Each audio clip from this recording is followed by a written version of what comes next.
जैसा कि श्री वर्धन जी ने कहा कि कहीं ना कहीं किसी न किसी रूप में ये कथा रुकी और ऑनलाइन हो रही है, पर वर्धन जी का, यादव परिवार का स्नेह, उन्होंने कहा गुरुदेव कथा विराम के बाद में फिर एक बार बाबा कृपा करेगा और अभी जो अड़चने आई हैं हो सकता है आने वाले समय में कुछ अच्छा होगा तो वापस शिव महापुराण की कथा का एक दिव्य और भव्य आयोजन गुड़गांव वासियों के लिए गुरुग्राम में फिर होगा। आप और हम सब मिलकर इस कथा का लाभ ले रहे हैं। हरतालिका फुलेरा शिव महापुराण की कथा जो एक जीवन का एक सुख, एक आनंद देने वाली है।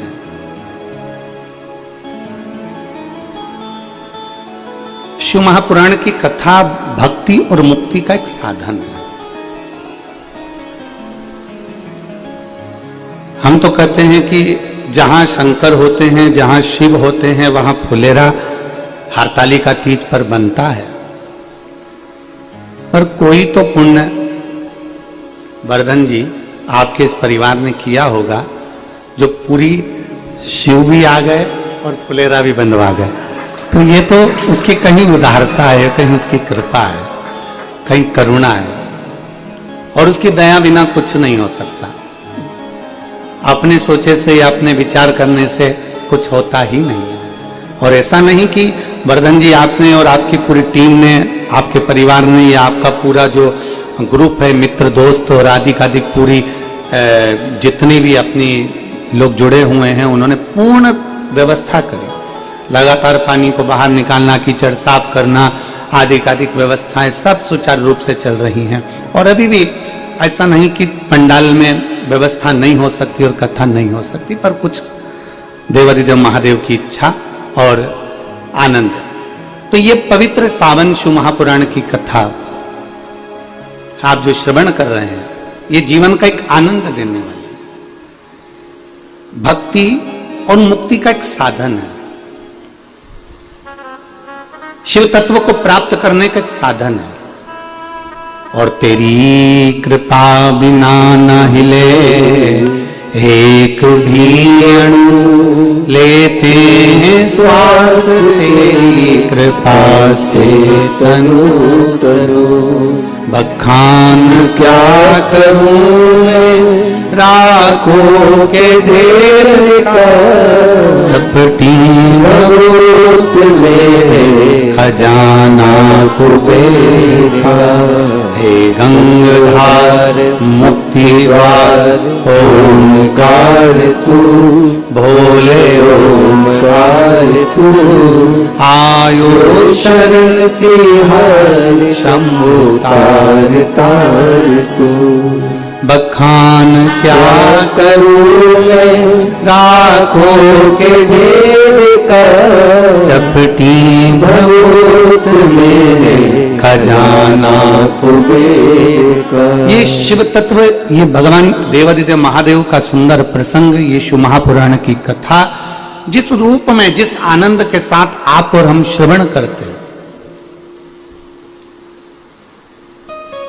जिस भावों के साथ हम श्रवण करते हैं, वो एक आनंद की राशि प्रकट जरूर करती है।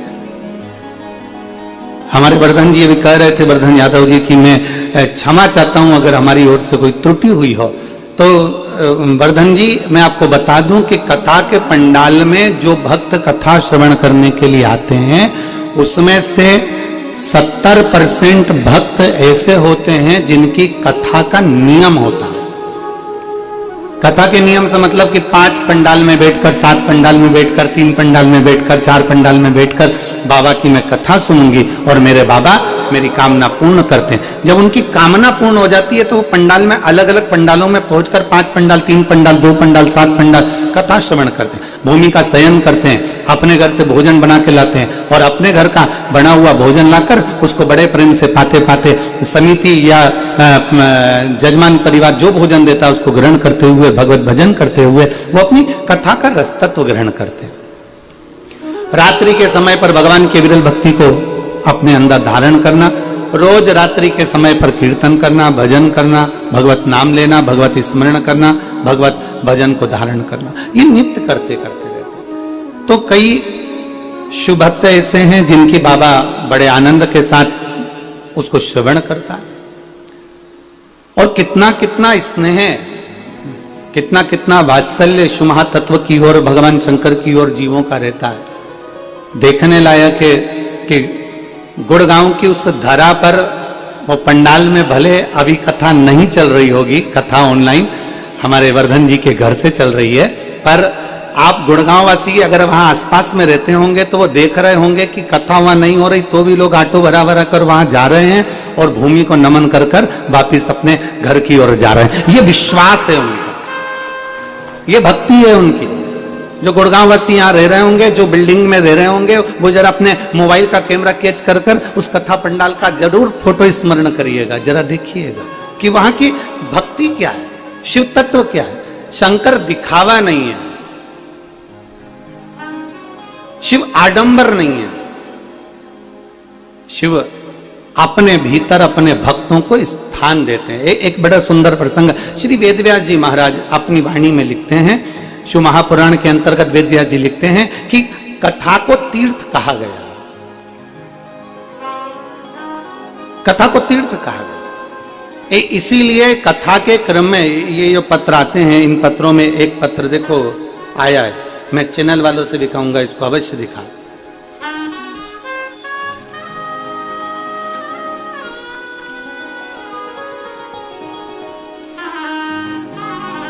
सुनीता यादव शांति नगर गुड़गांव की रहने वाली है।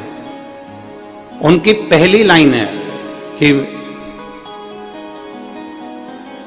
5 बार कथा सुनने का सौभाग्य प्राप्त हुआ और 5 पंडाल में बैठकर बाबा से बस प्रार्थना करी थी कि एक बार गुड़गांव में आ जाए। और मैं पत्र में आप लोग देख रहे होंगे कि पत्र के माध्यम से आप लोग पढ़ रहे होंगे कि मैं सबसे ज्यादा धन्यवाद वर्धन जी यादव आपको देती हूं कि आपने शिव का कई अंश धारण कर कर हमारी शिव महापुराण कथा को पूर्ण करवा दिया। यहां पूर्ण तत्व एक भीतर की अविरल भक्ति, एक मैं कहूंगा आस्था चैनल वालों से जरा आप, और उसमें उसने लिखा कि इतनी बड़ी प्रॉब्लम में फंस गई थी कि एक बार ऑटो से जा रही थी किसी शादी में, और उस दिन शादी में जाते जाते कुछ लोग उसके पीछे पड़ गए। 26/11/2023 का दिन था जिस दिन लोग उसके पीछे पड़े, ऑटो रुकवाया और उसके शरीर का पूरा जेवर लेकर 10 लोग थे वो लोग और भाग गए। जब 10 लोगों ने ऑटो रुकवा कर भाग गए, मैं आपका क्या वर्णन करूं गुरुदेव, मैंने केवल रोते रोते जहां पर मेरा जेवर पूरा छीना गया और ऑटो वाला भी भाग गया, वहां पर मैंने सामने शंकर जी का मंदिर देखा और बाबा को प्रणाम कर कर एक ही बात कही कि बाबा अगर तू हकीकत में है और मैं पशुपति व्रत करूंगी, मेरा जेवर वापस दिला दे। मैं थाने गई, वहां रिपोर्ट करा, कोई हल नहीं आया। तब मैंने अपने भाई बंधुओं को कहा, तब जाकर एक हल निकला और मालूम पड़ा कि 3 दिन के अंदर मेरा जेवर वापस मेरे पास में आ गया। ये जेवर मेरा 10 लाख का था। तो ये शिव तत्व हमारे भीतर शिव की कृपा से आता, और तेरी कृपा बिना ना हिले एक भी अणु, लेते हैं श्वास तेरी कृपा से तनु तनु। एक विश्वास हमारे भीतर जागृत शिव करते। शिव महापुराण क्या है? जो हरतालिका तीज, फुलेरा, शिव महापुराण की कथा आज पूरा देश, और देश ही नहीं विदेश, संपूर्ण विश्व आज शिव महापुराण की कथा को श्रवण कर रहा है, और उनके भीतर एक ललकता है। मैं वर्धन जी आपको धन्यवाद दूंगा, यादव परिवार को धन्यवाद दूंगा, और पूरे यादव परिवार को, श्री मुकुल जी को, श्री टेकराम जी को, श्री हर्ष जी को, श्री लक्ष्य जी को, सबको साधुवाद देता हूं कि अगर ये कथा मान लो कल विराम हो जाती और आज नहीं होती, तो जितनी हरतालिका तीज करने वाली मेरी जीजियां हैं और जितने मेरे हरतालिका तीज करने वाली बेटियां हैं, उनका चेहरा उतर जाता। तो ये कथा आपने ऑनलाइन कराकर बहुत बहुत साधुवाद है, आपको बहुत बहुत धन्यवाद है। आज हरतालिका शिव महापुराण की कथा, फुलेरा शिव महापुराण की कथा, और कल हरतालिका तीज है। आज से मेरी जीजियां सब हरतालिका की तैयारी में लग जाती हैं, भगवान शंकर की आराधना की तैयारी में लग जाती है। शिव महापुराण क्या है? वेदव्यास जी लिख रहे हैं शिव महापुराण के अंतर्गत कि शिव पुराण हमारा एक तीर्थ है, और ये शिव महापुराण कोई साधारण सा तीर्थ नहीं। कहते हैं कि जैसे तीर्थ में जाने पर हमारा पाप समाप्त हो जाता है, तीर्थ में जाने पर हमारा पुण्य प्रबल हो जाता है, तीर्थ पे जाने पर हमारा भाग्य प्रबल हो जाता है, उसी तरह शिव महापुराण की कथा में श्री वेदव्यास जी वर्णन करते हैं कि मान लो पृथ्वी के सारे तीर्थों में ना जा पाए, पृथ्वी की सारी नदियों में स्नान ना कर पाए, सारे के सारे सरोवर में आप आचमन ना कर पाए, सारे के सारे कहीं ना कहीं आप देवालय शिवालय तक पहुंच ना पाए, तो वेदव्यास जी लिखते हैं कि एक बार शिव महापुराण की कथा में जाकर बैठ जाइए, ये सारे तीर्थों का फल आपको उसी कथा के अंतर्गत प्राप्त हो जाता है। उसी कथा के अंतर्गत संपूर्ण पाप हमारे क्षीण हो जाते हैं। तीर्थ में जाने पर मिलता क्या?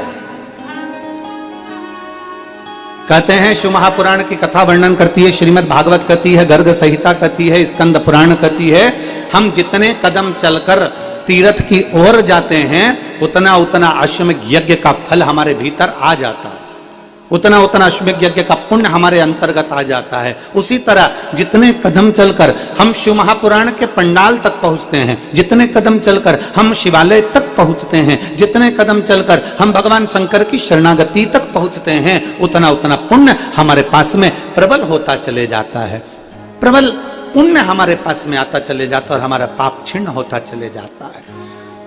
कहीं ना कहीं किसी न किसी रूप में शिव तत्व हमको मिलता ही है और शिव की प्राप्ति होती ही है। अमरनाथ जी की गुफा और माता पार्वती का 5वें नंबर का प्रश्न।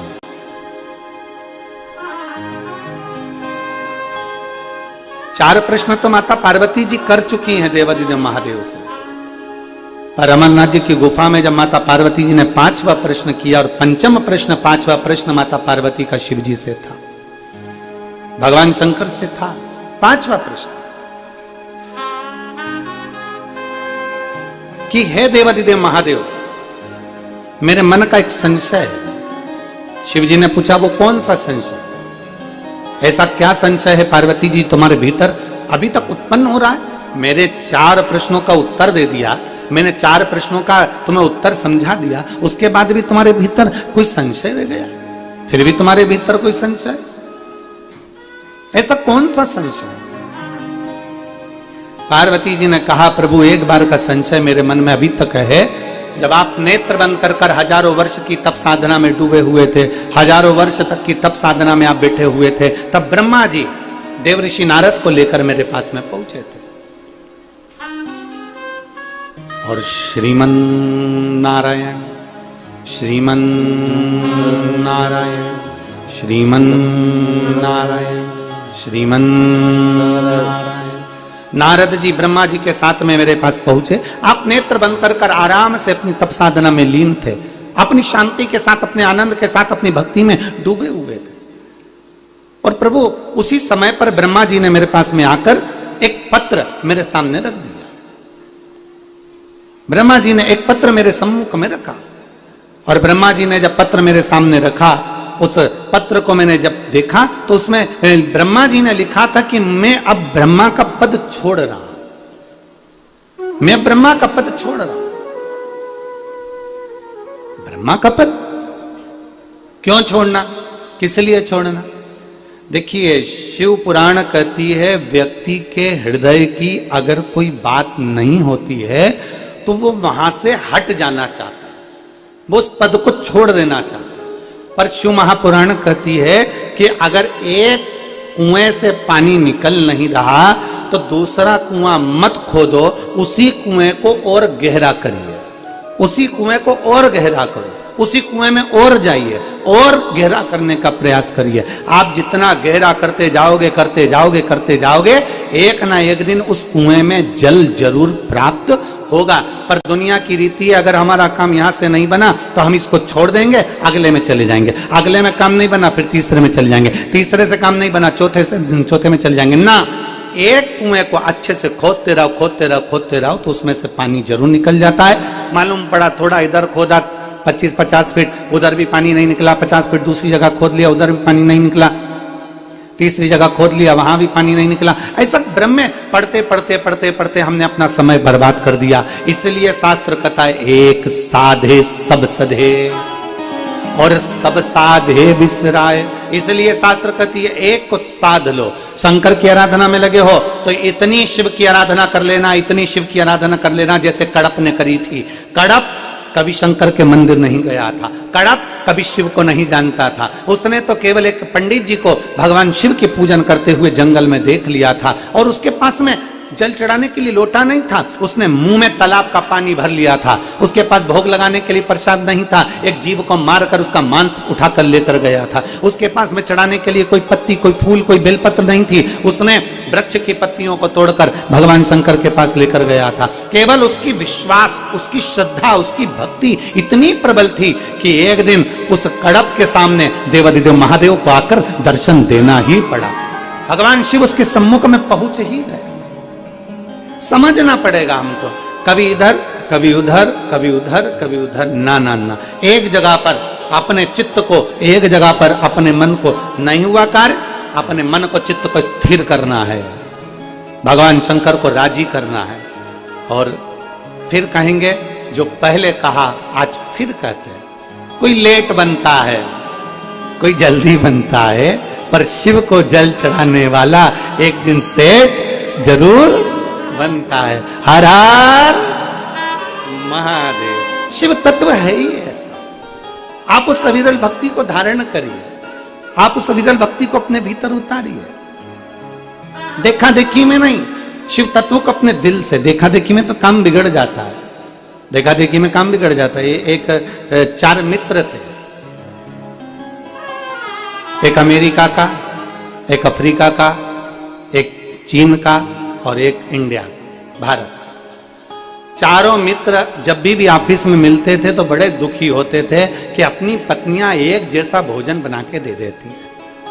अमेरिका वाला कहता है कि मेरी पत्नी ने मेरे को भोजन में बताओ ये ला के रख दिया। दूसरी कहती है मेरी पत्नी तो बस केवल नूडल ही नूडल ला कर दे देती है। तीसरा कहता है मेरी पत्नी ऐसी है जो केवल इडली सांभर ही ला कर दे देती है। और चौथा था भारत का, वो हमेशा रोता रहता मेरी पत्नी ऐसी है केवल लौकी की सब्जी और रोटी रख देती है।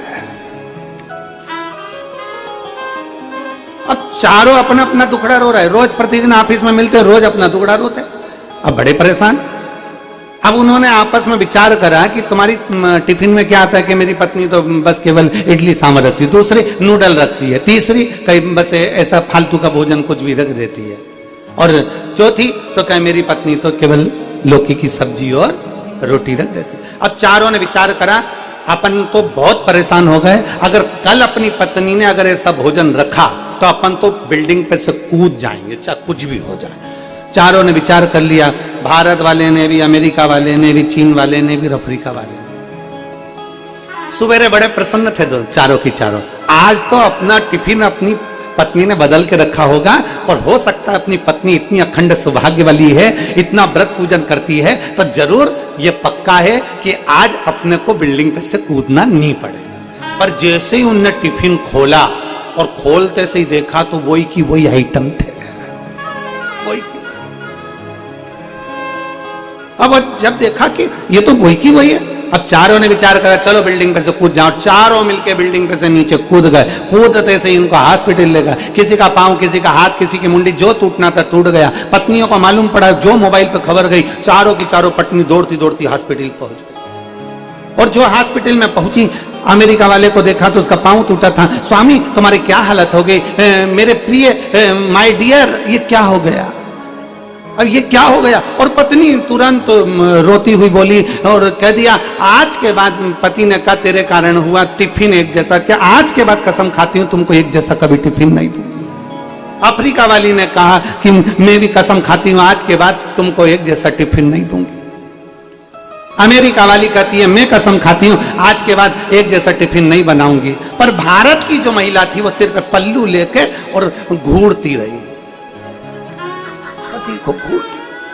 सिर पे लिया उसने पल्लू और घूरती रही घूरती रही घूरती रही, बहुत देर तक घूरती रही। तो जितनी अमेरिका वाली, अफ्रीका वाली और चाइना वाली, वो तीनों की तीनों आई और तीनों ने आकर उससे पूछा, क्या देख रही है तू? ना तो रो रही है, ना कसम खा रही है, ना तू संकल्प ले रही है, ना तू सौगंध खा रही है, फिर तू आखिर सिर पे पल्लू लेके एक जैसी टकटकी लगाकर क्या देख रही है? तो उसने कहा, मैं केवल इसलिए इनको टकटकी लगाकर देख रही हूं कि इनका टिफिन तो ये खुद बनाते थे, फिर क्यों कूदे?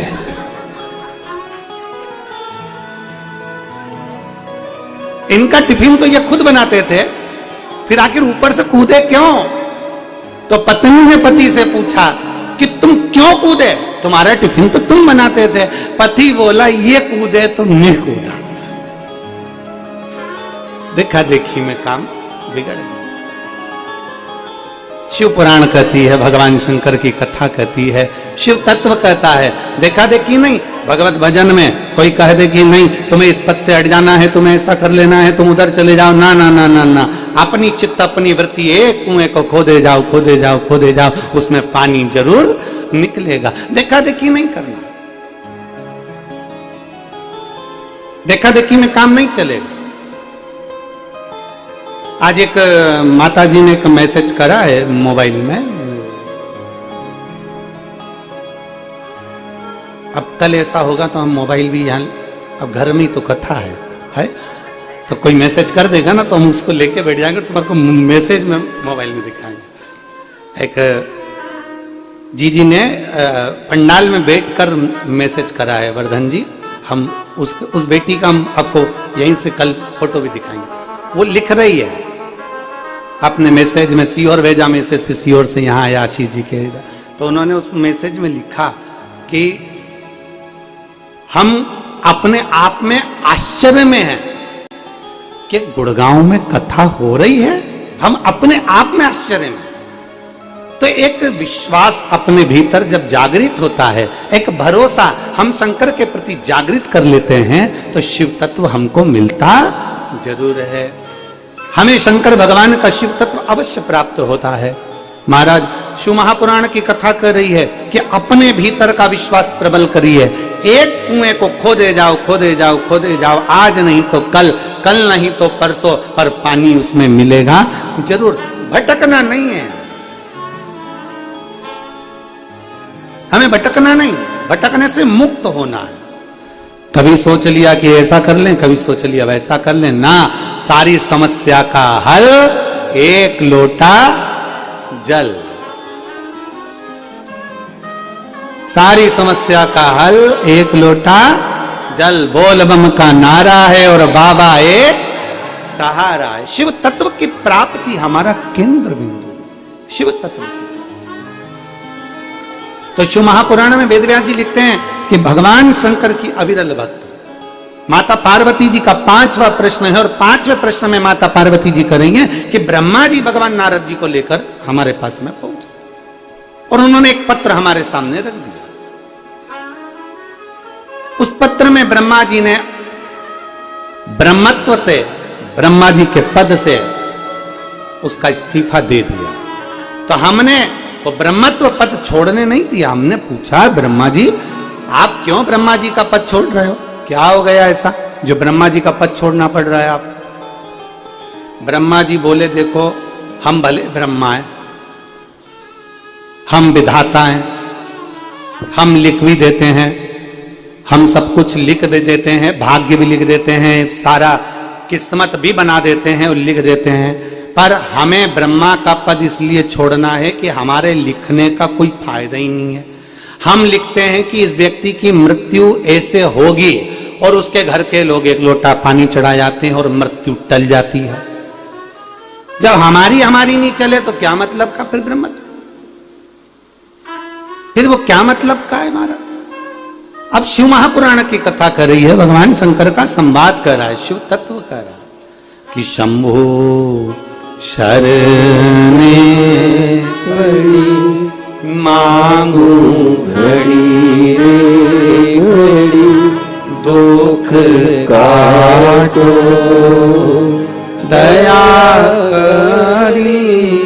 दर्शन आपो, शंभु शरणे पड़ी मांगू घड़ी रे घड़ी, दुख काटो दया करी दर्शन आपो। विचार करा, ब्रह्मा जी ने पत्र दिया, पत्र को हमने पढ़ा तो उसमें लिखा था कि मुझे ब्रह्म पद पे नहीं रहना है, अब मेरा ब्रह्मत्व मुझे छोड़ देना। हमने पूछा ब्रह्मा जी से, पार्वती जी कह रही है मेरा 5वां प्रश्न का उत्तर जरूर देना। मैंने ब्रह्मा जी से पूछा, ब्रह्मा जी आप ये क्यों छोड़ रहे हो? ब्रह्मा जी आप ये क्यों छोड़ रहे हो? क्या हो गया ऐसा? ब्रह्मा जी ऐसा हुआ क्या जो आप ये छोड़ रहे हैं? ब्रह्मा जी उसी समय पर कहते हैं, माता भोले बाबा स्वयं तो नेत्र बंद करके बैठे रहते हैं। दुनिया के लोगों को लगता है कि शंकर जी के नेत्र बंद रहते हैं, पर सही मायने में मैं कहूं ना पार्वती माता, शंकर जी कभी नेत्र बंद करते ही नहीं, कभी नहीं करते। शिव जी का नेत्र कभी बंद नहीं होता। दुनिया के लोगों को भले लगता है कि शंकर जी का नेत्र बंद हो गया, पर शिव जी का नेत्र बंद नहीं होता। ये दुनिया का थोड़ा सा भ्रम है। एक बार की बात है,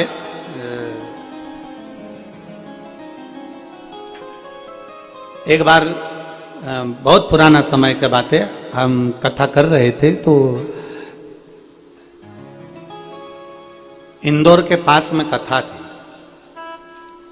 और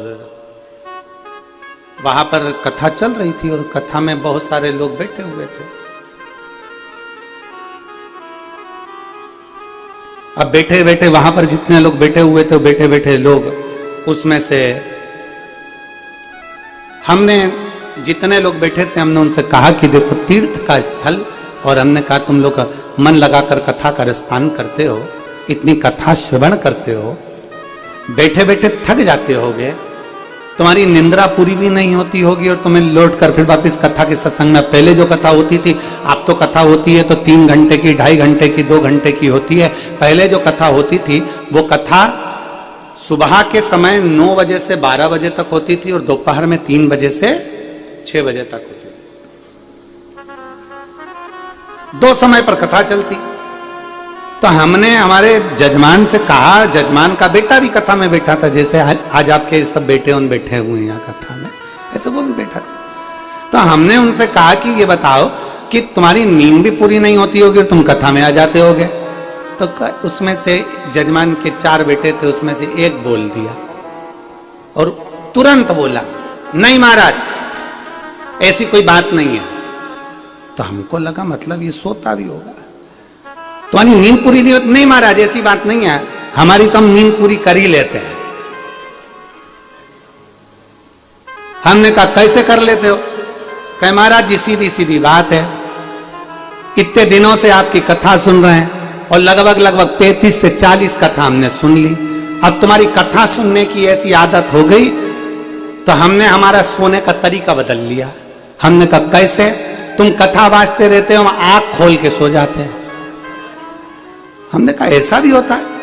हमारा कोटा हम पूरा कर लेते महाराज, हम हमारे कोटे को पूरा कर लेते। हमने कहा ठीक है, शिव भक्ति में, भगवान की अविरल भक्ति में जैसा भाव से हम रीचे, शंकर भगवान के लिए लोग कहते हैं कि शिव जी नेत्र बंद कर कर तप साधना करते हैं, शंकर भगवान का नेत्र बंद रह जाता है।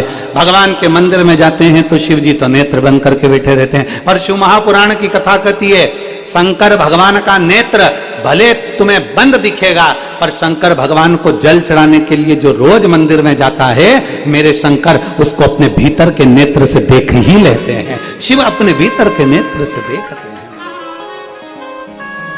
और मैंने तेरे ही भरोसे बाबा, तेरे ही भरोसे हवा बिच उड़ती जवानी बाबा डोर हतो छड़ी नाम में कटी जावागी। भोले मैं तेरी पतंग, शंभो मैं तेरी पतंग, हवा बिच उड़ती जावागी। बाबा डोर हतो छड़ी नावे में कटी जावागी। शिव महापुराण की कथा कर रही है, भगवान शंकर का संवाद कर रहा है। भगवान ब्रह्मा जी कर रहे हैं कि मुझे ऐसा ब्रह्मत्व नहीं चाहिए जिसमें मेरी चले ही ना। यहां तो शंकर भगवान की चल रही है, केवल शिव जी की। बाबा भोलेनाथ जी कह दें किसी के ललाट पर लिखा है कि इसको ये बीमारी होगी, और मैंने बीमारी दे भी दी, और शंकर भगवान को जल चढ़ाया और बीमारी मिट गई। एक पत्र है।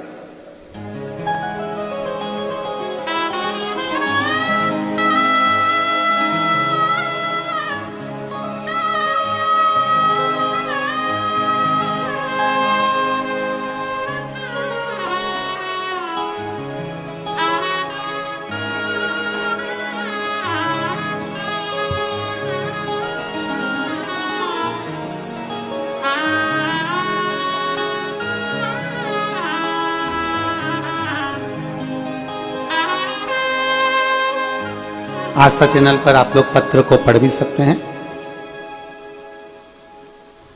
मेरा नाम सुखताल यादव, पता है दिल्ली नजकगढ़। मोबाइल नंबर मेरा ये है। श्री शिवाय नमस्तुभ्यम महाराज, मुझे कैंसर हो गया था। मेरे गले में एक छोटी सी गांठ हो गई थी, जिसके कारण मुझे बहुत दुख हुआ। डॉक्टरों ने जवाब दे दिया कि तुम्हें कैंसर है, और मेरे घर के हालात इतने अच्छे नहीं थे गुरुदेव कि मैं डॉक्टर से इलाज करवा सकूं। इलाज कराने के लिए इतना धन मेरे पास में नहीं था। तब मैं करूं तो करूं क्या, और कैंसर भी लास्ट का था। मैं वापिस अपने घर आ गया। मेरी बेटी ने मुझे बताया कि पिताजी, मैं टीवी पर कथा सुनती हूं और सियोर वाला महाराज एक लोटा जल बेलपत्री शिव पर चढ़ी हुई खाने का बोलता है। आप और हम मिलकर भगवान की आराधना करते हैं। और मैंने अपनी बेटी के कहने पर शंकर को जल चढ़ाना प्रारंभ करा, और समय निकालकर एक बार मैं सीहोर चले गया। सीहोर जाकर वहां से रुद्राक्ष लाया। रुद्राक्ष को तांबे के कलश में गला लेता, शिव जी को जल चढ़ा लेता, उसका आचमन कर लेता, और धीरे धीरे धीरे धीरे मैं बाबा के मंदिर जाता। बाबा के मंदिर में जाकर बेलपत्र लाकर उसको खाना प्रारंभ करा। मैं गुरुदेव बेटी के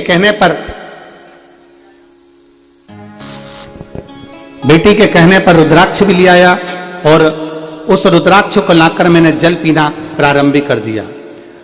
बाबा से रोज विनती करता, शंकर के मंदिर में जाकर झाड़ू पोछा करता, सेवा करता।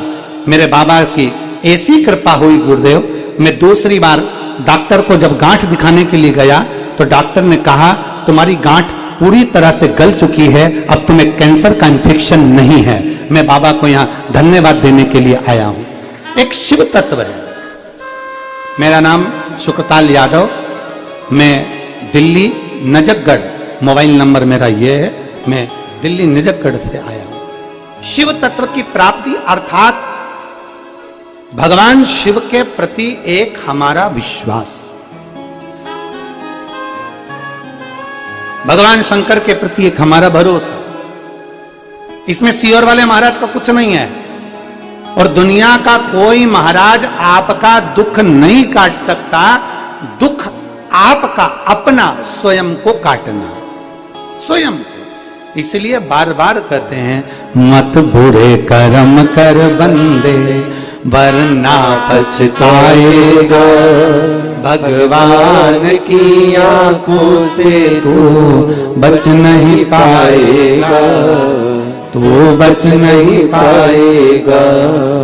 अरे ओ अज्ञानी मत कर नादानी, अरे ओ अज्ञानी मत कर नादानी।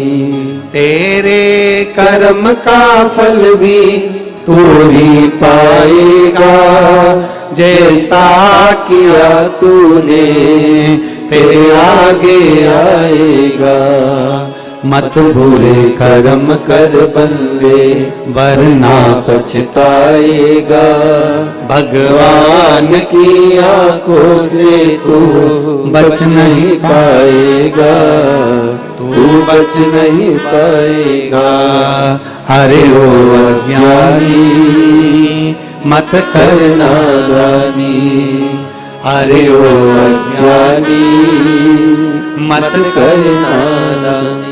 अपने कर्म अच्छे करते हुए चलो, श्रेष्ठ कर्म करते चलो, कुछ अच्छा करते हुए चलो, और ऐसा अच्छा नहीं करना है कि उसमें किसी को कष्ट ही हो जाए।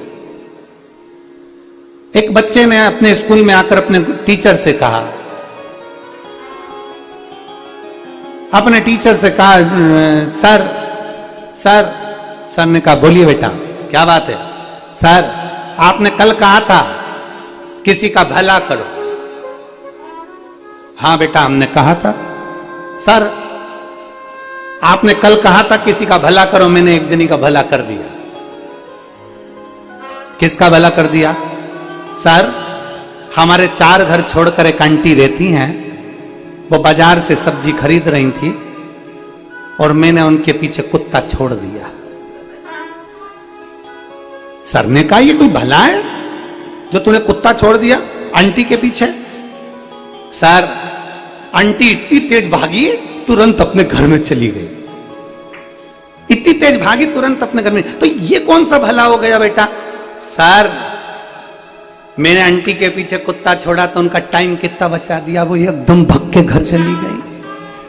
आधे घंटे में जाती, 20 मिनट में जाती, उससे पहले वो 5 मिनट में अपने घर के अंदर चली गई। तो मैंने भला नहीं किया। सर बोले तेरे हाथ जोड़ूं, ऐसा भला कभी किसी का मत कर, तू तो रहने दे। ऐसा भला करो पर श्रेष्ठतम में करो।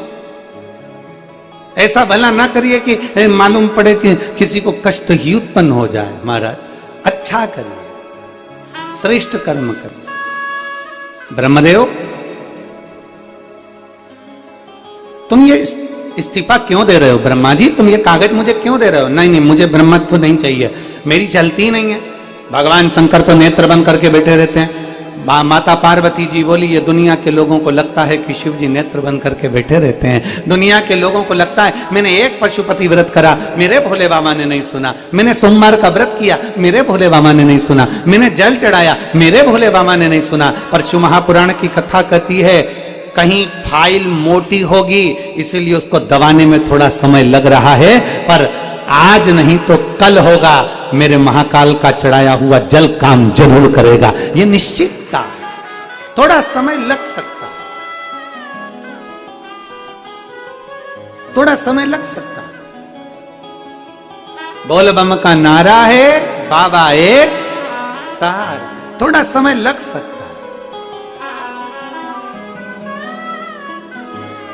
और शिव पर आश्रित होकर, भगवान शंकर पर आश्रित होकर, शिव तत्व पर आश्रित होकर ब्रह्मा जी तुरंत उसी समय पर माता पार्वती जी के हाथ में कागज देकर भगवान ब्रह्मा जी चले गए। अब पार्वती जी का वो 5वां प्रश्न अमरनाथ की गुफा में, 5वां प्रश्न माता पार्वती जी का अमरनाथ की गुफा में। पार्वती जी बोली, प्रश्न मेरा यह है प्रभु, सब कुछ आपने अपने हाथ में ले रखा है, क्या ब्रह्मा जी के पास कुछ नहीं? नहीं नहीं ऐसा नहीं है पार्वती। तुम ब्रह्मा जी को कल काशी में भोजन करने के लिए बुलाओ, ब्रह्मा जी का निमंत्रण करो, काशी में आए भोजन करने के लिए। बोल दो ब्रह्मा जी से कि काशी में भोजन करने आए। शंकर भगवान ने जैसे ही कहा ब्रह्मा जी से बोल दूं काशी में आने का, हाँ उसका इस 5वें प्रश्न का उत्तर मैं तुम्हें काशी में दूंगा। चलिए ब्रह्मा जी के पास में निमंत्रण गया। ब्रह्मा जी काशी में भोजन करने में अन्नपूर्णा की पवित्र धरा पर, काशी विश्वनाथ की पवित्र भूमि पर पहुंच गए। बोल विश्वनाथ भगवान की। काशी में ब्रह्मा जी आ गए और ब्रह्मा जी काशी में आए और पार्वती जी के सामने आकर खड़े हुए। माता पार्वती जी ने कहा, ब्रह्मदेव तुम्हारे प्रश्न का उत्तर देने के लिए मैंने तुमको यहां बुलाया, और आज महादेव उसका उत्तर देंगे, मैं नहीं दूंगी। स्वयं शिव, स्वयं त्रिकालदर्शी, स्वयं काल अधिपति महाकाल राजा इसका उत्तर देंगे।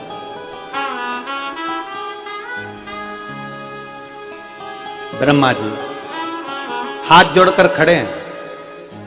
शंकर भगवान ने तुरंत कहा, क्यों ब्रह्मदेव, तुमने माता पार्वती जी से क्या कहा कि तुम्हारी नहीं चलती है?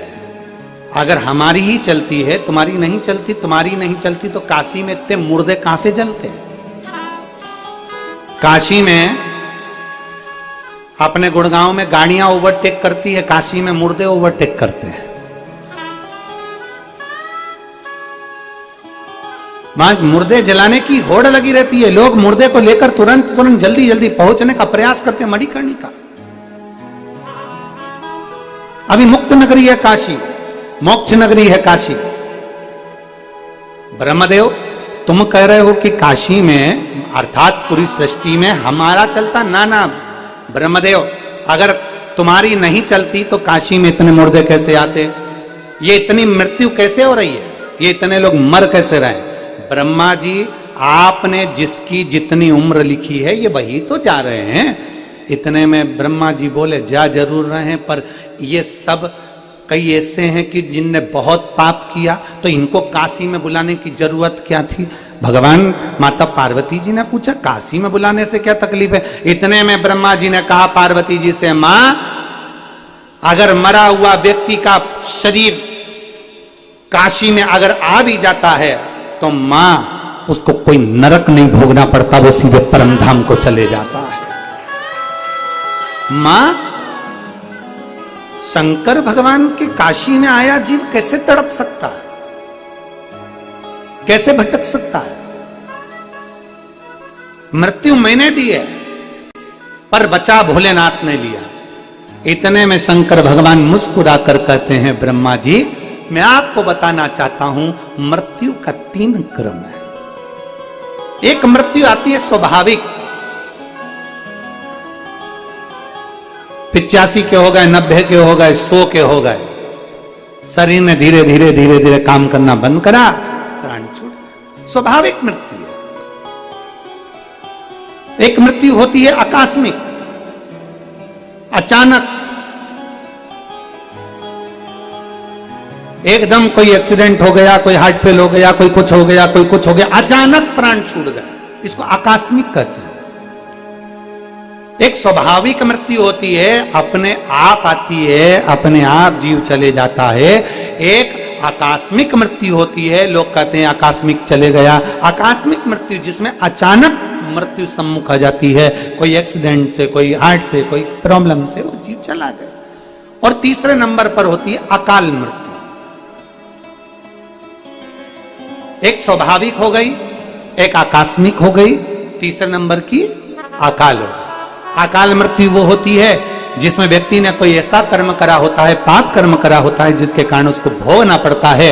कहीं उसको मालूम पड़े भोगने पर वो तुरंत प्राणों को त्याग देता है, भोग भोग कर, कष्ट भोग कर वो अपने प्राणों को, वो अकाल मृत्यु है। इसलिए शिव महापुराण की कथा कहती है, अकाल मृत्यु वो मरे जो काम करे चंडाल का, और काल उसका क्या बिगाड़े जो भक्त हो महाकाल का। जो शिव की आराधना करने वाला, एक स्वाभाविक मृत्यु है, आई उम्र के समय पर आई और जीव चला गया। एक आकस्मिक मृत्यु है, हार्ट बेकार हो गया, कोई ऐसी एकदम बीमारी लग गई, कोई एकदम तकलीफ आ गई, कोई एक्सीडेंट हो गया, आकस्मिक चला गया। फिर एक अकाल मृत्यु है, बहुत बहुत कष्ट हो गया शरीर, कोई कोर्ट में कोई केस हो गया, मालूम पड़े फांसी की सजा हो गई, मालूम पड़े किसी ने कुछ कर दिया, अकाल मृत्यु। 3 मृत्यु का क्रम है। ब्रह्मा सुनो पार्वती, स्वाभाविक मृत्यु, आकस्मिक मृत्यु और अकाल मृत्यु। पार्वती, ब्रह्मा जी ने मृत्यु के 3 क्रम बांट दिए हैं। किसी की किस्मत में लिखा कि ये स्वाभाविक मरेगा, किसी की किस्मत में लिख दिया ये आकस्मिक मरेगा, किसी की किस्मत में लिख दिया ये अकाल मृत्यु से मरेगा। पर सुनो पार्वती, अगर कोई भूल से भी मेरे शिवालय तक पहुंच जाता है और मेरे शिवालय में जाकर जल चढ़ाना प्रारंभ कर देता है तो उसकी स्वाभाविक मृत्यु हो, चाहे आकस्मिक मृत्यु हो, चाहे अकाल मृत्यु हो, अगर जल चढ़ा रहा है, बेलपत्र का सेवन कर रहा है, चढ़े हुए जल का आचमन कर रहा है, तो मैं उसके उदर में, हृदय में, आत्मा में विराजमान हो जाता हूं और उसको भटकने नहीं देता। वो चाहे अकाल में मरा हो, चाहे आकस्मिक मरा हो, चाहे वो अपनी स्वच्छिक मृत्यु से मरा हो, तो भी मैं उसको अपनी गति प्रदान कर कर कैलाश धाम दे देता हूं। मैं उसको अपना धाम प्रदान कर देता हूं।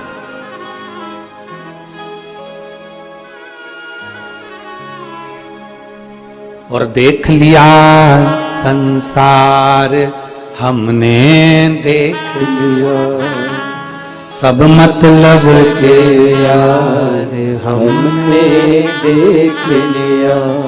झूठे नाते झूठे रिश्ते, झूठे नाते झूठे रिश्ते। महापुराण की कथा कहती है दुनिया के लोगों को परखना है तो अपनी विपदा के समय में परखो। दुनिया के लोगों को परखना है तो अपनी विपदा के समय पर, अपने कष्ट के समय पर परखो। 50 फोन लगाइए, 50 जगह पर मैसेज करिए, भैया ऐसा हो गया, भैया ऐसा करना है, भैया ऐसा करना है। मालूम पड़ेगा कि कितना किसका वजूद है।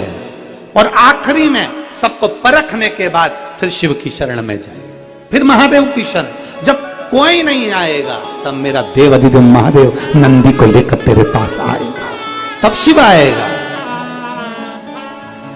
और जब कोई नहीं आता मेरा बाबा है, जब कोई नहीं आता मेरा बाबा है, मेरे दुख के दिनों में वो बड़ा काम आता है, मेरे दुख की घड़ी में वो बड़ा काम आता है। फिर उस परमात्मा को पुकारना। जब देख लो सबको फोन लगाया, भैया जी ऐसा हो रहा है, भैया जी वैसा हो रहा है, भैया जी जरा देखो ना काम हो सकता है क्या, भैया जी देखो ना थोड़ा काम हो सकता है। सारी दुनिया में सब दूर भटक कर देख लिए, अंत शरण में, अंत शरण। मेरा भोलेनाथ, मेरा शंभु, मेरा त्रिकालदर्शी, मेरा शंकर आपके सामने जब परीक्षा लेता है तो सब कुछ प्रस्तुत कर देता है कि तू दुनिया का होकर मत रहना, तू मेरा होकर रहना। दुनिया के पीछे चलेगा तो सब छोड़ देंगे और मेरे साथ चलेगा तो मैं तेरा हाथ पकड़कर आगे कर दूंगा। शिव पुराण कहती है, शंकर की कथा कहती है, शिव तत्व कहता है। ये मेरी माताएं हरतालिका तीज का व्रत करती हैं, फुलेरा बांधती हैं। एक बहन ने लिखा है क्या, हम हमारे घर में हरतालिका तीज का पूजन नहीं करते हैं, हमारे यहाँ हरतालिका नहीं होती है, तो क्या हम हमारे घर में शंकर जी जो शिवलिंग बैठा है, उस शिवलिंग, छोटा सा शिवलिंग और छोटा सा हमारा मंदिर है, तो क्या हम मंदिर के अंदर भी फुलेरा लगा सकते हैं? क्यों नहीं? भगवान का श्रृंगार करने में दिक्कत क्या है? भगवान शंकर का पूजन करने में दिक्कत क्या है? और निवेदन है मेरे संपूर्ण विश्व की माताओं से जो हरतालिका तीज का व्रत कर रही हैं, प्रयास करो, कल हरतालिका है, प्रयास करना। अगर पूजन करते हो तो भी, नहीं करते हो तो भी प्रयास करो कि फुलेरे का दर्शन हम कर कर आए। फुलेरे का कल हम भी शिव पुराण पे फुलेरा लटका देना, क्योंकि ये भी तो मेरा वो घड़ी है, ये भी तो मेरा बाबा है। तो कल हम भी, हमें दिख गया ऊपर पंखा है, ठीक है, हमें नजर आ गया शिव तत्व, हम उसके आश्रित हो जाए। और देखो यादव परिवार में मैं माताओं से कहूंगा, देखो ये तो मेरे बाबा की क्या पता क्या लीला है कि कौन सा पुण्य। कोई पूछे, अभी आप कथा देख रहे होंगे, नांदेड़ की कथा देखी थी, नांदेड़ की कथा देखी थी, उसमें 2 दिन कथा पंडाल में पानी भरा होने के कारण बस उनके घर पे हुई। और नांदेड़ में जिनके घर में कथा थी, जजमान परिवार में, उनसे कोई पूछे कि बाबा की कथा 2 दिन तुम्हारे घर में हुई, फिर वापस पंडाल में हो गई। तो तुमने 2 दिन तुम्हारे यहाँ बाबा बैठे, कथा सुनी, 2 दिन कथा का क्रम रहा, बाबा ने क्या दिया? मैं कहूँगा नांदेड़ वालों से भी जरा एक बार उनके घर जहाँ हम रुके थे एक बार पूछ के आना कि कथा होने के बाद बाबा ने उन पर कृपा क्या करी है, वो पूरा नांदेड़ जानता है। क्या पता क्या योग बनाता है मेरा बाबा, समझ नहीं आता। क्या सोचकर योग बनाता है, क्या विचार कर कर योग बनाता है। क्यों इतना बड़ा पंडाल छोड़कर, क्यों इतना बड़ा व्यासपीठ छोड़कर, क्यों इतना बड़ा मंच छोड़कर बाबा अपने घर पर बुला लेता है? कारण क्या है, समझ में नहीं आता। और हम तो बाबा के भरोसे चलते हैं, हम तो बाबा के भरोसे चलते हैं। ये दुनिया वाले चलते हैं। वर्धन जी ये लाइन आपके लिए, ये दुनिया वाले चलते हैं, हम तो बाबा के भरोसे चलते हैं। आग लगे बस्ती में अपन रहो मस्ती में। शिव शिव है, शंकर शंकर है। अरे ऊंच निवास नीच करतूती, देखा ही न सकई पराई विभूति। कई लोग ऐसे भी है बड़े बड़े ओहदे पर बैठे रहते हैं, उनसे अच्छी नहीं देखी जाती। इतनी जोरदार कथा, कल का लड़का, इतनी जोरदार कथा, इतना भीड़, इतनी भीड़। गुड़गांव वालों ने रोड पे कभी इतनी माताओं को, इतने भाइयों को नहीं देखा, इतनी भीड़। तो वो थोड़ा लोग डिप्रेशन में पड़ गए थे, चिंता में। रोज बाम लगा के सोते थे, रोज पड़ते थे। पत्नी उनको डिस्प्रिन की गोली भी देती थी, खा, पर पानी में घोल घोल के देती थी, खाओ खाओ खाओ। पर शिव शिव है, ओघड़ी है, और खाली ना जाता कोई। मेरा गुड़गांव की जीजियों से निवेदन है, मेरी पंडाल में आई हुई बहनों से निवेदन है, जितने लोग पंडाल में कथा सुनने आए थे, ये मत विचार करना कि तुम्हें 2 दिन की कथा पंडाल में मिली, 3 दिन रह गई है। अभी अपन वर्धन भैया को छोड़ने वाले नहीं है, तुम चिंता ना करिएगा। 1 साल 2 साल में फिर वापिस पकड़ लेंगे, पर कथा तो पूरी सुना कर ही मानेंगे। और योग लगेगा, शिव कराएगा, शंकर कराएगा। और खाली न जाता कोई दर से तुम्हारे, खाली न जाता कोई दर से तुम्हारे। मैं भी खड़ी हूँ नन्ही बाहें पसारे, अपने हृदय से लगा लो लगा लो। गिरा जा रहा हूँ उठा लो उठा, भोले अपने दर से अब तो न टालो। गिरी जा रही हो उठा लो उठा। एक विश्वास अपने भीतर प्रबल करिए, एक भरोसा अपने भीतर प्रबल करिए, शिव तत्व अपने भीतर प्रबल करिए। और जब शिव तत्व हमारे भीतर प्रबल होगा तो शिव क्यों ना मिलेगा। ब्रह्मा जी, ये सृष्टि आपकी बनाई हुई है। आकस्मिक मृत्यु हो, स्वाभाविक मृत्यु हो, चाहे अकाल मृत्यु हो, लिखा तो आपने। ये सब कुछ ब्रह्मा आपने लिखा है। विधाता लिखता है, पर विधाता की लेखनी को पलटने की सामर्थ्यता मेरा देवाधिदेव महादेव रखता है, मेरा शिव रखता है। विधाता की लेखनी को पलटने की सामर्थ्यता मेरा शिव। एक पत्र है, देखिए,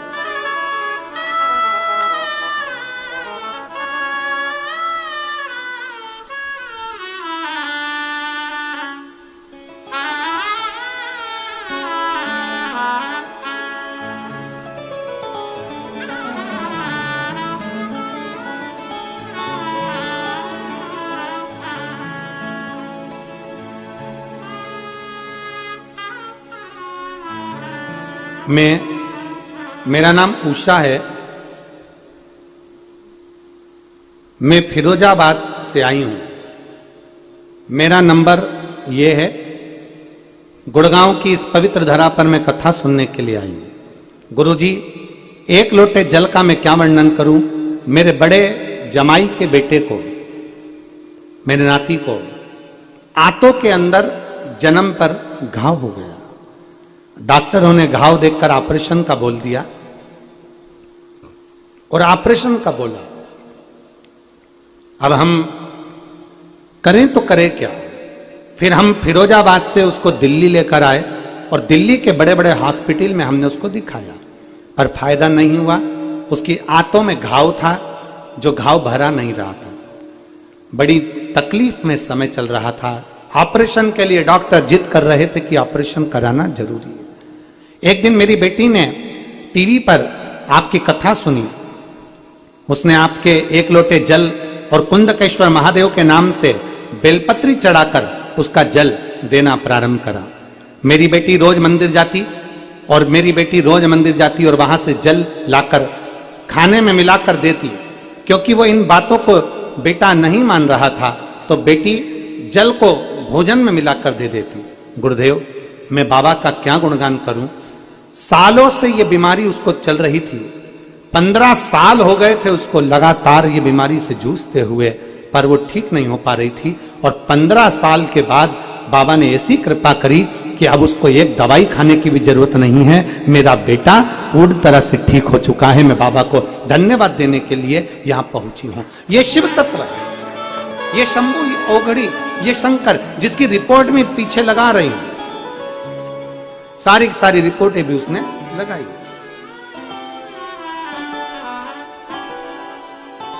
एक शिव तत्व हमारे भीतर भगवान शंकर के प्रति जो अविरल भक्ति है, एक विश्वास है, एक दृढ़ता हम शिव के प्रति करते हैं। दुनिया के लोग कहते हैं शंकर का चढ़ा हुआ जल क्यों पिए, शिव का चढ़े हुए जल का महत्व क्या है, शंकर के चढ़े हुए जल का एक आनंद क्या है। महाराज, जिसने पिया है शिव के चढ़े हुए जल को, उससे पूछो कि शिव के चढ़े हुए जल का आनंद क्या। जिसने बेलपत्री का सेवन किया है, उससे पूछो कि बेलपत्र सेवन का फल क्या। जिसने देवादिदेव महादेव को जल चढ़ाया, उससे पूछो कि महादेव के जल चढ़ाने का फल क्या।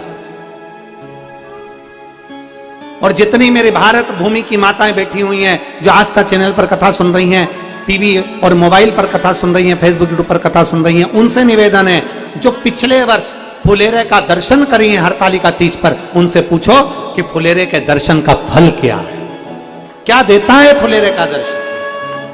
आपके नजदीक में 5 घर, 6 घर, 7 घर में जहां फुलेरा बंधे, जिस मंदिर में फुलेरा बंधे, वहां दर्शन करने के लिए जाओ। नहीं करते व्रत, कोई बात नहीं, पर फुलेरे का दर्शन करने जरूर जाओ।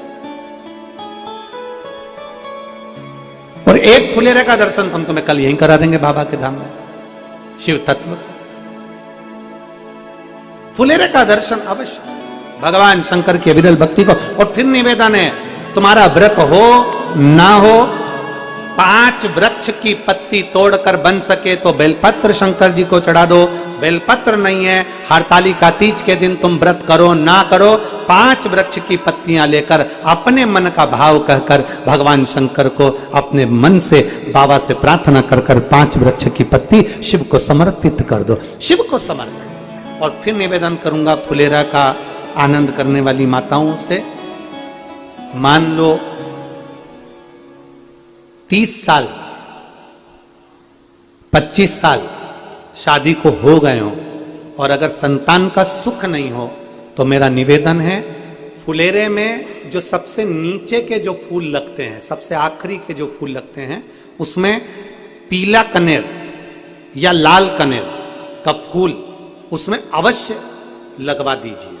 अगर जिसके घर में 25 साल में 30 साल में भी औलाद नहीं है और संतान का सुख नहीं है, तो फुलेरे के अंदर नीचे कनेर में या तो पीला कनेर या लाल कनेर, गुलाबी कनेर, जो कनेर आपको मिल जाए, उस कनेर का पुष्प नीचे के भाग में उस फुलेरे के अंतर्गत लगा दीजिए। और जो बच्चे बहुत अच्छी मेहनत के साथ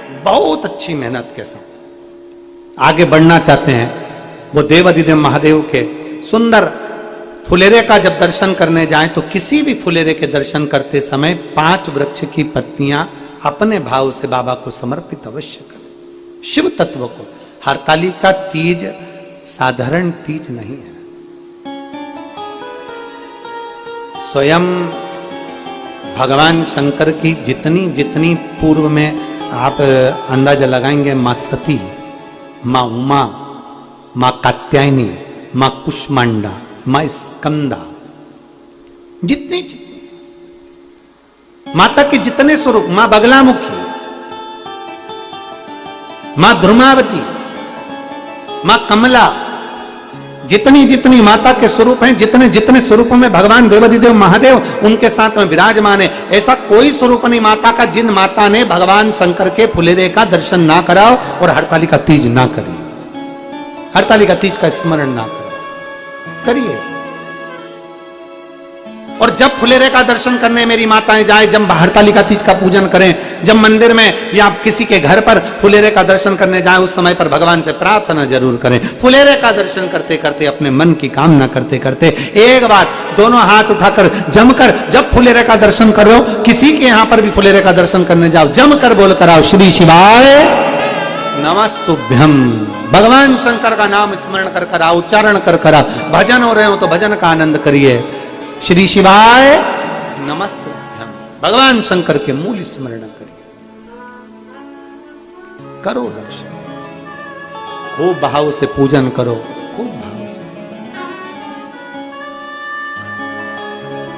और मैंने तेरे ही भरोसे बाबा, तेरे ही भरोसे हवा बिच उड़ती जावांगी, बाबा डोर हर तो छड़ी ना में कटनी जावांगी, भोले मैं तेरी मदद, शंभो मैं तेरी मदद, हवा बिच उड़ती जावांगी, बाबा डोर हर तो छड़ी ना में कटती जावांगी। भगवान शिव की कथा कहती है, ब्रह्मा जी से भगवान शंकर करें, ब्रह्मदेव क्यों तुम इस्तीफा दे रहे हो, क्यों तुम कागज दे रहे हो, ये सब कुछ तुम्हारा रचा हुआ, ये सृष्टि तुम्हारी रची हुई है।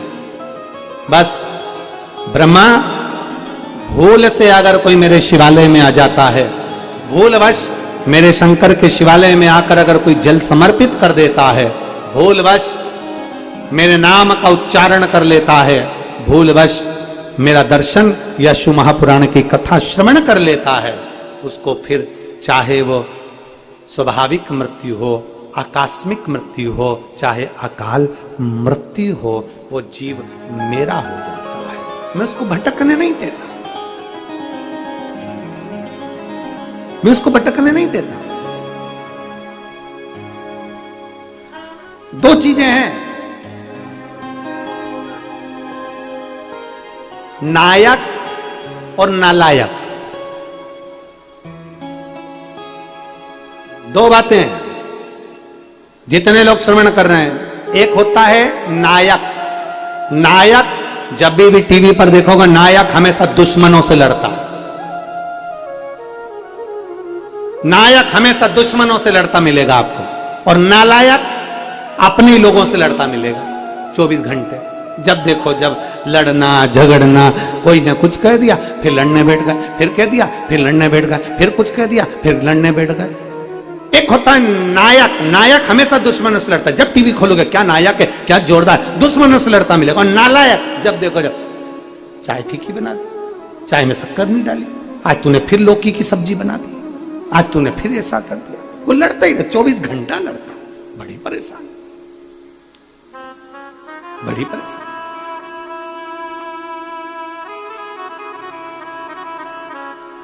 अब विचार करे, शिव पुराण कहती है नायक बनो पर नालायक मत बनो। अपनों से क्या लड़ना, भाई भाई से ना झगड़ा करे, सास बहू आपस में ना झगड़ा करे, देवरानी जेठानी में आपस में झगड़ा ना करे, परिवार में आपस में एक प्रेम का आनंद बना रहे। हमें बहुत अच्छा लगा वर्धन जी आपके यहाँ, बहुत अच्छा लगा। और सबसे ज्यादा आनंद जब आया जब ये दोनों देवरानी जेठानी को देखा और ये सब आनंद के साथ रहते, एक दूसरे के प्रति इनका समर्पण, और यहाँ पर तीनों बहुओं को भी इन लोगों का आपस में समर्पण, एक दूसरे का प्रेम, एक दूसरे का स्नेह, ये हमारे परिवार को मजबूत बना देता है, ये हमारे परिवार को प्रबल बना देता है। ये प्रेम होना चाहिए, ये स्नेह होना चाहिए। और मेरा तीनों बहुओं की माताओं से भी बहुत बहुत साधुवाद दूंगा जिन्होंने अपनी बेटियों को इतने अच्छे संस्कार दिए हैं कि सबको लेकर चलना है, सबका स्नेह बनाकर चलना है। ये तीनों घर की बेटियों के माओं को भी मैं धन्यवाद देता हूं। और होना चाहिए संस्कार, दो ये संस्कार होना चाहिए जैसा आपने दिया कि सबके प्रति समर्पित हो। मैंने देखा कल आप लोग प्रसाद पा रहे थे और सब माताएं आपस में प्रसाद पवा रही थी, आपको भोजन वगैरह करा रही थी, हम देखकर बड़े प्रसन्न हुए। नहीं तो आजकल का जमाना ऐसा है कि माँ अपनी अपनी बेटियों से कह देती है अपना बनाओ, कमरे में ले जाओ, चढ़ जाओ, का जाओ। पर संस्कार दिए हैं माँ ने, जो संस्कार दिए वो हमारे सम्मुख में प्रकट होते हैं, जो संस्कार दिए वो हमारे सामने आते हैं। अच्छे संस्कार हमारे जीवन को एक आनंदता देंगे। और फिर निवेदन है, कितने भी हमने यहाँ देखा इस घर में, वर्धन जी आपके घर में, यादव परिवार में, मुकुल जी आपके घर में, हर्ष जी आपके घर में, दक्ष जी आपके घर में, हमने देखा कि माताएं स्वयं 4 नौकर हो, 25 नौकर हो, तुम्हारे घर में 50 नौकर लगे हों, पर घर की स्त्री को अपने हाथ से या तो भोजन बनाना चाहिए, भोजन नहीं बना सकते तो अपने हाथ से भोजन परोसना चाहिए। पति को, ससुर को, माता पिता को, देवर जेठ को, परिवार में बच्चों को अपने हाथ से। क्यों? क्योंकि एक मनुष्य के अंदर 5 जगह से इंद्रियां तेज प्रकट होता है, 5 स्थान से तेज प्रकट होता है। वात्सल्यता प्रकट होती है, करुणता प्रकट होती है, बुद्धि विवेकता प्रकट होती है। पहला नेत्र से, नेत्र से भी तेज प्रकट होता है, नासिका के श्वास से तेज प्रकट होता है, वाणी से तेज प्रकट होता है, जिह्वा से। 3 स्थान ये बताए। चौथा स्थान बताया हमारा थंब, अंगूठे से भी तेज प्रकट होता है। इसलिए ब्राह्मण तिलक करने के बाद अंगूठे से तिलक खींच देता है, मेरी बहन बेटियां अंगूठे से तिलक खींच देती है, तेज प्रकट होता है। और 5वें नंबर है हाथ की हथेलियां, इससे भी तेज प्रकट होता है।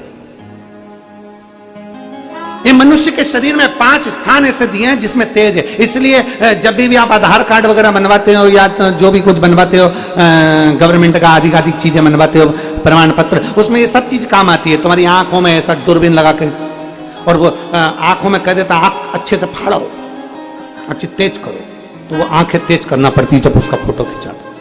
फिर वो 4 उंगलियां लगवाएगा, अब वो हथेली नहीं लगवा पाता तो तेज इसमें तो 4 उंगली लगवा। फिर उसने कहा थम लगाओ, और थम लगाया तो क्या आया ही नहीं, वापिस लगाओ। उसने फिर कपड़ा फेरा, फिर लगवाया, अभी भी नहीं आया, फिर कपड़ा फेरा, फिर लगाया, फिर नहीं आया। उसका तेज आना चाहिए। नासिका के छिद्र हो, जिह्वा हो, वाणी हो, ये सब हमको तेज प्रदान करती है। इसलिए घर की माताएं, घर की स्त्री, घर की नारी अगर अपने बच्चों को विद्वान बनाना है, अपने बच्चों को प्रबल बनाना है, एक स्त्री का तेज पुंज उसके हाथ की हथेली से होता है, उसकी नेत्र से होता है, उसकी वाणी से होता है। अपने बच्चों को अगर आपको प्रबल बनाना है तो घर में या तो भोजन बनाओ, अगर नहीं बना सकती हो तो अपने हाथों से भोजन परोसो, जिससे अपने हाथ का तेज अपने पति के पास में, अपने बच्चों के पास में, अपने परिवार में आए। और आपके हाथ का तेज जब जाएगा तो परिवार में प्रेम बढ़ता चले जाएगा। और उस प्रेम को बनाना है। नौकरानी अगर परसेगी तो नौकरानी का तेज पहुंच जाएगा, स्वयं परसे। अपने बच्चों को अगर कोई दाई लगी है, कोई सेविका लगी है, बच्चों को पाल रही, पोस रही, सब कुछ काम वो बच्चों का करे, कपड़े भी बच्चों के बदले। पर जब भोजन कराने का समय आए, दूध पिलाने का समय आए, बोतल भरने का समय आए, बच्चों की बोतल देने का समय आए, तो कह दो बेटा तू दूध निकाल के रख दे, मैं बोतल में भर दूंगी। और अगर बोतल भर भी दी है तो बच्चे के हाथ में पकड़ाने का काम मैं करूंगी, मैं दे रही हूं ना, तू रुक जा, मैं दे दूंगी। अपने हाथ का तेज अपने बच्चों में पहुंचना चाहिए। वो तेज हमारे जीवन को एक आनंदता उत्पन्न करता है। 2 चीजें हैं। कल कोई कह रहा था गुरुजी क्या हम गिलास से शंकर जी को जल चढ़ा सकते हैं मंदिर में जाकर? क्या हम गिलास से शिव जी को जल चढ़ा सकते हैं? हमने मना करा, हमने कहा ना ना ना ना, ये गिलास से जल नहीं, लोटे से जल चढ़ता। गिलास का जल और लोटे के जल में क्या अंतर है, किसी डॉक्टर के पास जाकर पूछिएगा। गिलास के जल में और लोटे के जल में क्या अंतर है, किसी विद्वान से जाकर पूछिएगा। गिलास के जल में और लोटे के जल में क्या अंतर है, किसी आयुर्वेद से जाकर पूछिएगा। गिलास के जल में और लोटे के जल में क्या अंतर है, किसी होम्योपैथिक वाले से जाकर पूछिएगा कि गिलास के जल से बीमारी बढ़ती है और लोटे का जल जब बिंदु को केंद्रित करता है, जब हम भगवान शंकर को चढ़ाते हैं तो एक केंद्र बिंदु बनता है, उस केंद्र बिंदु का जल जब हम आचमन करते हैं तो वो रोग को मुक्त करता है। दुनिया के लोग कहते हैं सियोर वाले महाराज ने कह दिया तांबे के लोटे में जल लो, शिव जी को चढ़ाओ, उसका क्या प्रभाव पड़ेगा। हम कहते हैं उससे बिंदु, आज का विज्ञान, आप जाकर सब कुछ हमारे विज्ञान से जुड़ा हुआ है। जितना भी शिव की आराधना है, एक बेलपत्री भी चढ़ा रहे हो तो विज्ञान से जुड़ी हुई। शिव जी को जल चढ़ा रहे हो वो हमारे विज्ञान से जुड़ा हुआ, हमारे साइंस से जुड़ा हुआ। लोटे का जल और गिलास के जल में अंतर हो जाता है। जब लोटे का जल हम महादेव को समर्पित करते हैं, लोटे का जल होता है अर्थात लोटा नीचे से छोटा, ऊपर से बड़ा, फिर बीच में से फैला होता है, और अर्थात हमारी बुद्धि को केंद्रित कर कर जल जब समर्पित किया जाता है तो वो जल हमारे विवेक को प्रबल करता है और हमारे जितने दोष हैं, भीतर की इंद्रियों में जितना भी दोष है उसको समाप्त कर कर हमारी पाचन क्रिया को मजबूत करता है। लोटे का जल हमारी पाचन क्रिया को मजबूत करता है। जिसके पेट में तकलीफ रहती हो, जिसका पेट हमेशा तकलीफ में रहता हो, हमेशा तकलीफ में, कोई नई नई बीमारियां हो जाती हैं, पेट से जुड़ी जितनी बीमारी हो जाए, आप नियम बना लो कि तांबे का लोटा मेरे कमरे में रहे, उसमें जल भर दूं, गिलास में पानी पीना बंद कर दूंगी और लोटे से पानी पीना चालू करूंगी। पुराने जमाने में बीमारियां कम होती थी, लोटे का जल ज्यादा पीते थे, गिलास मिलास हाथ में नहीं लेते। गिलास तो अंग्रेजों ने हमको पकड़ा दिया और ना जाने काय काय का गिलास पकड़ा है, अब क्या बोलूं आपको। ये गिलास तो पकड़ा दिया है इन्होंने, ये गिलास का महत्व नहीं, लोटे का महत्व है। इसलिए सारी समस्या का हल, जम के बोलो जरा, सारी समस्या का हल एक लोटा जल। इसलिए लोटा मूल है। आप पेट की बीमारी से कितने भी ग्रसित हो, कितनी भी बड़ी बड़ी बीमारियां तुम्हारे पेट से जुड़ी हुई हो, उस पेट की बीमारी को, पाचन क्रिया से जुड़ी हुई, एसिडिटी से जुड़ी हुई कितनी भी बीमारियां हो, लोटे का जल पीना प्रारंभ कर दो। बस घर के लोगों से कह दो मेरे को पानी ला कर देना, तो लोटे में ला कर देना। दुनिया के लोग हंसेंगे, 4 मेहमान आएंगे, क्या कहेंगे, गांव वाले हो? अरे होंगे, पर अपना शरीर अपना है, इसलिए अपने को अच्छा रहना है, तो लोटे का जल पीना। आचमन कराओ, शंकर को जल लोटे के जल से चढ़ाओ, शिव की भक्ति करो।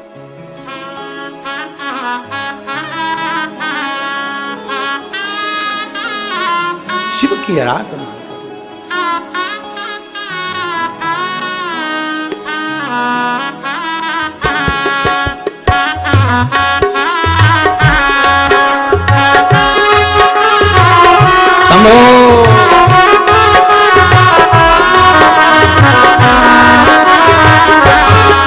तुम आना भोले बाबा, आज आपका भजन सिद्ध हो गया हो। तुम आना भोले बाबा मेरे मकान में, मेरा डमरू डम डम बाजे सारे जहान में। तुम आना भोले बाबा, तुम आना भोले बाबा, अपनी जगह खड़े होकर बड़े प्रेम से, मकान में तेरा डमरू डम डम बाजे सारे जहान में। तुम आना भोले बाबा मेरे मकान में, तेरा डमरू डम डम बाजे सारे जहान में। तुम आना भोले बाबा मेरे मकान में, तेरा डमरू डम डम बाजे सारे जहान में। बड़े भाव शंभो।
जी को लाना, तुम गणपति जी को लाना।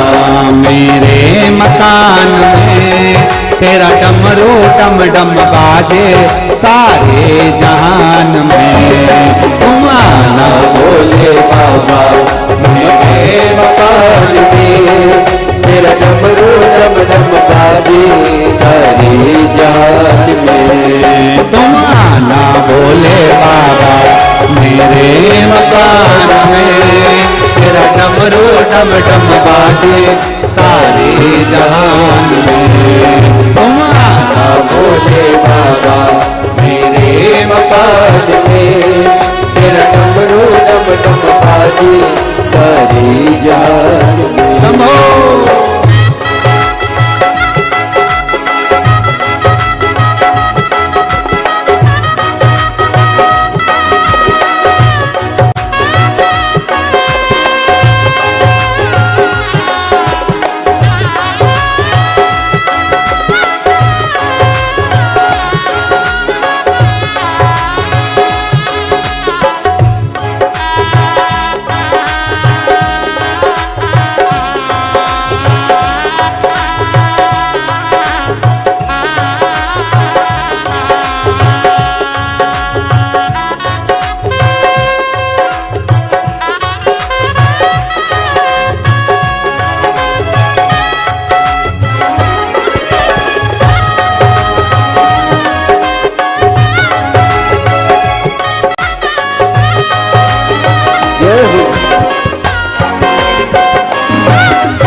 जी को लाना, तुम ब्रह्मा जी को लाना, संग ब्रह्माणी को लाना, संग ब्रह्माणी को लाना। मेरे मकान में तेरा डमरो डम डम बाजे सारे जहान में। तुम आना भोले बाबा, तुम आना भोले बाबा मेरे मकान में, तेरा डमरू डम डम बाजे सारी जान में। तुम आना भोले बाबा, तुम आना भोले बाबा मेरे मकान में, तेरा डमरू डम डम बाजे सारी जान में। तेरा डमरू डम डम बाजे सारी जान में। तुम राम जी को लाना, संग सीता जी को लाना, तुम राम जी को लाना, संग संग सीता जी को लाना, तुम राम जी को लाना, संग सीता जी को लाना, तुम राम जी को लाना, संग सीता जी को लाना। मेरे मकान में तेरा डमरो डम डम बाजे सारे तुम आना भोले बाबा मेरे मकान में, तेरा डमरू डम डम बाजे सारे जहान में। तुम आना भोले बाबा मेरे मकान में, तेरा डमरू डम डम बाजे सारे जहान में। तेरा डमरो डम डम बाजे सारे जहान में, तेरा डमरू डम डम बाजे सारे जहान में। तेरा डमरो डम डम बाजे सारे जहान में, तेरा डमरो डम डम बाजे सारे जहान में। तेरा डमरो डम डम बाजे सारे जहान पार।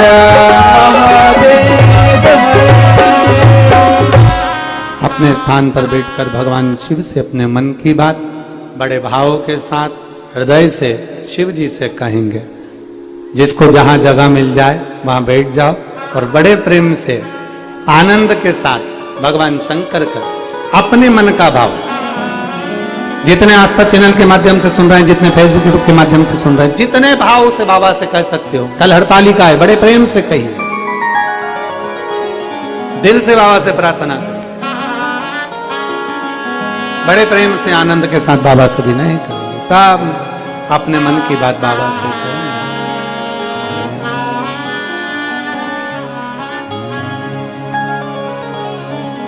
श्री शिवाय नमस्तु, श्री शिवाय नमस्तु, श्री शिवाय नमस्तु, श्री शिवाय नमस्तु, श्री शिवाय नमस्तु। भोला सब दुख का तुम्हारा, ओ भोला सब दुख का तुम्हारा।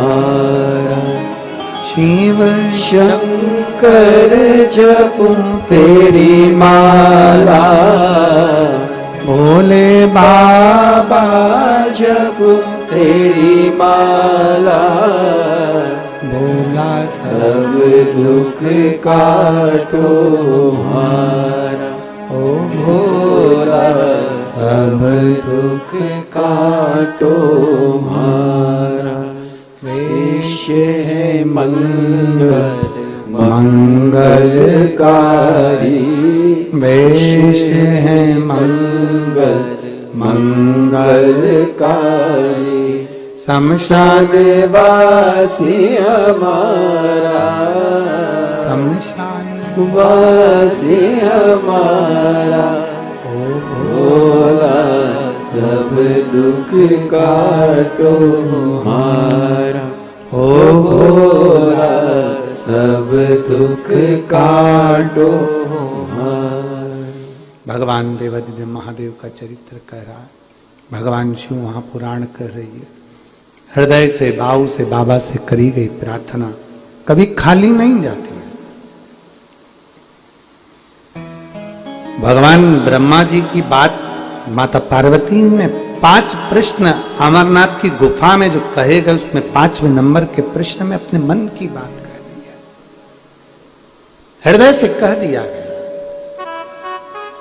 भगवान देवादिदेव महादेव ने नेत्र खोलकर बाबा ने ब्रह्मा जी को समझा दिया कि सृष्टि आप रच रहे हो, पर आपके विधान को भी पलटने की सामर्थ्यता शिव भक्त में है।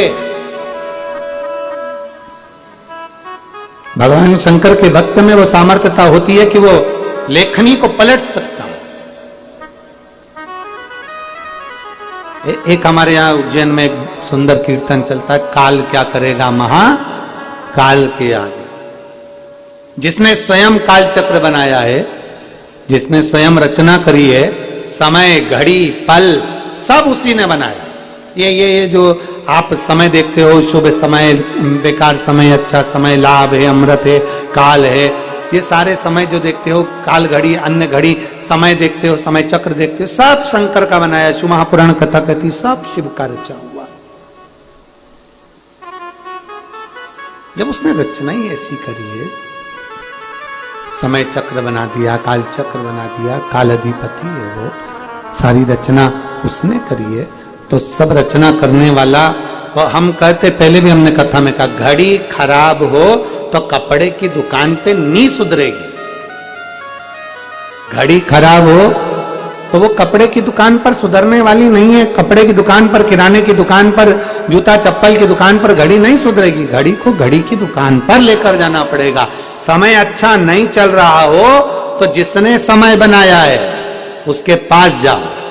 शंकर भगवान ने समय बनाया, काल बनाया, नक्षत्र बनाया, सब शिव ने बनाया, उसके पास जाइए, एक लोटा जल लेकर जाइए, शिव को समर्पित करने के लिए। भगवान शंकर को समर्पण करने के लिए जाए।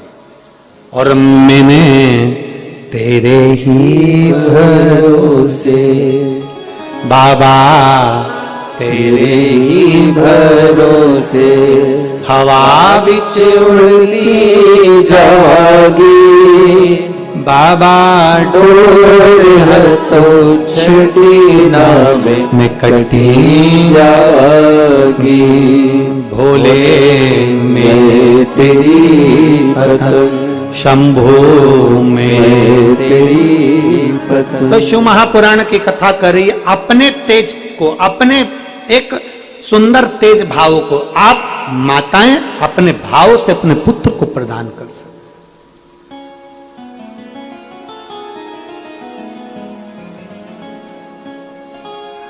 पार्थिव शिवलिंग का जब निर्माण करते हैं, पार्थिव शिवलिंग का जब हम निर्माण करते हैं, अपने हाथों से करिए। स्वयं ब्राह्मण देव कहेंगे, पंडित जी आएंगे, अभिषेक कराएंगे, ब्राह्मण आएंगे, अभिषेक कराएंगे, और बुलाना भी चाहिए, आमंत्रित करना भी चाहिए। ब्राह्मण आएंगे, पूजन कराएंगे, अभिषेक कराएंगे, सब कुछ कराएंगे। पर ब्राह्मण देव अगर शिवलिंग का निर्माण कर रहे हैं तो उनसे घर की बहुओं को, घर की बेटियों को, घर की माताओं को, घर के पुरुष को, मेरे जीजाओं को, मेरी जीजियों को, मेरी बेटियों को, बेटाओं को कह देना चाहिए, बाबा गुरुदेव आप पूजन कराओ, अनुष्ठान कराओ, अभिषेक कराओ, सब आप कराओ, परंतु शिवलिंग हम बनाओ। शंकर का शिवलिंग का निर्माण हम बनाओ। भगवान शंकर के शिवलिंग का निर्माण अपन स्वयं करो, प्रयास करो। क्योंकि आप जब शंकर के शिवलिंग का निर्माण करोगे तो दिल से करोगे, भाव से करोगे, आनंद के साथ। किस भाव से हम शिवलिंग का निर्माण कर रहे हैं? पार्वती जी का एक प्रसंग आता है, सुंदर प्रसंग है माता पार्वती जी का। 6 वर्ष की अवस्था है माता पार्वती जी, और माता पार्वती जी की 6 वर्ष की अवस्था, गला पकड़ रहा है, 6 वर्ष की अवस्था है माता पार्वती जी की। और 6 वर्ष की अवस्था में माता पार्वती जी शंकर भगवान की आराधना में लीन थी। उन्होंने शिवलिंग का निर्माण नहीं किया था, उन्होंने शंकर के शिवलिंग का निर्माण, पार्थिव शिवलिंग का नहीं किया, बस तप साधना में लीन थी मां। इतनी तप साधना कर रही थी 6 वर्ष की अवस्था में कि देवता भी उनको देखकर आश्चर्य कर रहे थे। देवर्षि नारद ने उनको